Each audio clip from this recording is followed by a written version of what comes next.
is Shamim, a fourth-year journalism student from Makerere University. Today we are visiting Acholi Quarters, an IDP camp for displaced people from northern Uganda.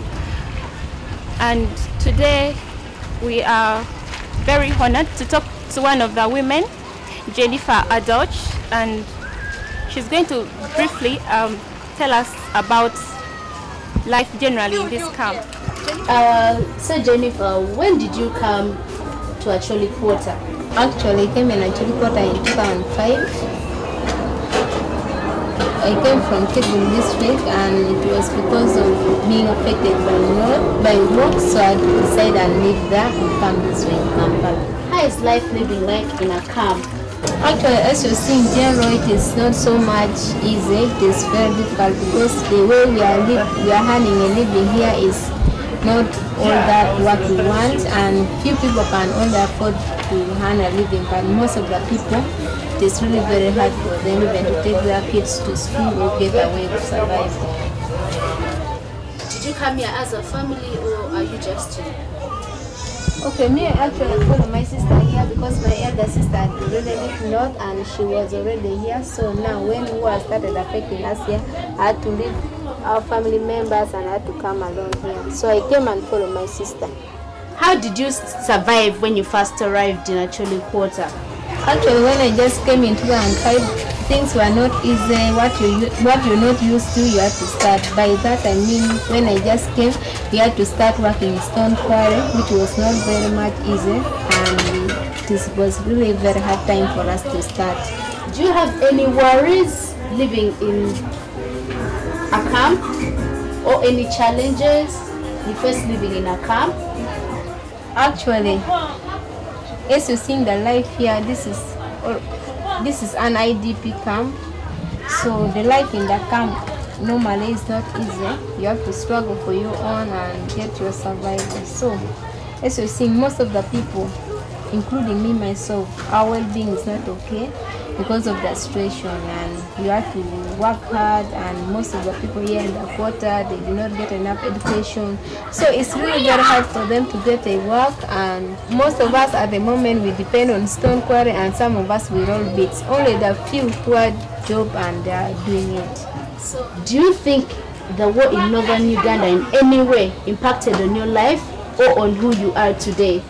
Actually, it has impacted negative change to the extent that I wouldn't have been as you're seeing me, because I did been my education throughout without any disturbance. I would have achieved what I wanted, but I failed to achieve what I wanted because of the war.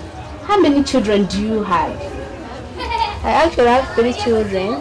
When did you last see the father of the children? Actually, the dad of this kid, I did not even take time to talk to him or see him, because someone who could reason things could have come out by himself to look where his kid were. So he did not do that, and also me had just to give it out. Does he support the children? He doesn't anymore. I understand you are a single mother. How do you cope as a single mother?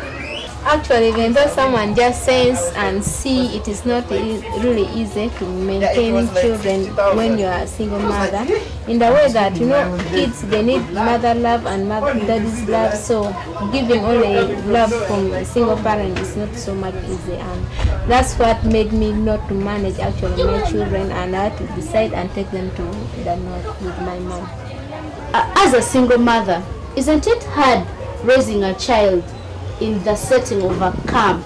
Okay, actually in the camp the life are not easy, you know, since people have nothing to do, everything is just there and people are just meandering in one place, so it's really very hard to the extent even like you find young girls, they are being chased away from school because they conceive, and they just drop out of school to find their own way, which is not good as for us parents.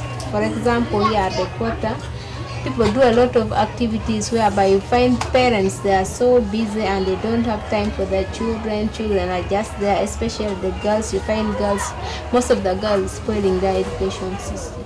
So Jennifer, what do you do at the moment? At the moment, me, what I'm doing, I'm working with a company called Seco Design, who are making shoes for the company.